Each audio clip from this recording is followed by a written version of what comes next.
Hey, what's up, what's up, what's up, what's up, what's up? Gracious good morning to you good people. It's your girl KB. You know what I do and you know why I do it. It is Friday morning. Like I said, I didn't know if I was going to make it. It's been a rough week, y'all. Just all kinds of craziness. And levels of petty that I haven't dealt with since high school. Now, I think I've shared a little bit about my personality type and just who I am as an individual, enough for you to get a feel, again, for who I am as an individual. So in saying that, y'all know, I don't do mean girl and I don't do petty. I deal in direct conversation. And need to say this. Accountability seems to elude some people. Accountability,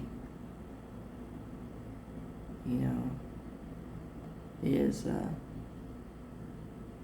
evasive to certain personality types. You heard me correctly. You know what you know, and you approach somebody. The very first thing out of their mouth is a lie or a projection. And so you're just left looking at them sideways and all upside their head.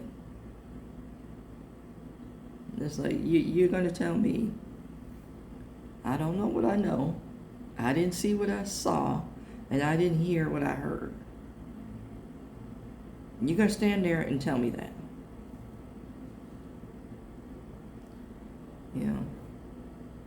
Accountability and true freedom. See, those two go together. See, when you're accountable, you're free. When you're accountable, you have peace. Those go together. See, accountability is a prison for people of weak character.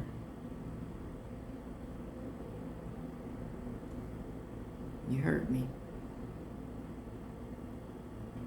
And then you'll develop all kinds of excuses and like I said, you put up this shield for deflection and projection like a damn superhero. I didn't do this. You made me do this. It's your fault. If you had said, it was the way I was raised. I don't know how to. How about, yeah, I did it. Yeah, I schemed. Yeah, the plan blew up. And I have no intentions on accepting responsibility for the mess that I created. I could respect you better and more if you went that route. Of course, I'm not going to mess with you because you move funny, but at least you were honest in your movements. Yeah, I thought about something that transpired in my life and times. And let's just say I got mad all over again.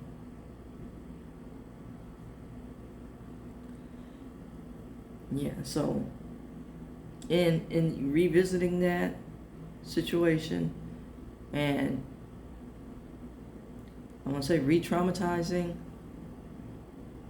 myself to the point of anger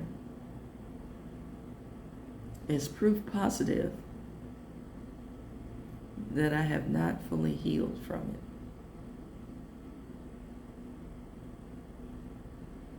See, when you heal from something, you don't think about it. And I don't think a lot of people realize that. You don't revisit And in some aspects of life, and I intellectually I know this is, scab picking. So you can get a gross visual on this. You revisit the wound and you pick until it's open again. I don't know what triggered the thought. I wasn't really paying attention. I was just going through the motions, I guess. I'm not even going to say I guess. I know I was just going through the motions. I was on autopilot for a bunch of things. And I was faced with a variation of the situation. And boom, I'm right back in it. Healing is a process, y'all. And you have to give yourself time to really go through that process. And you have to acknowledge, hey, I haven't completed the cycle. I just gave myself permission to pause before you go on to something else. Because, like I said, revisiting the trauma sometimes takes you all the way back to square one. I'm not at square one because I recognize, the fact that, hey, something triggered this thought. Now I'm asking myself, why did I revisit the situation? And why am I responding this way? Why does it still carry so much weight? So that is all part of healing. And I just use myself as a prime example.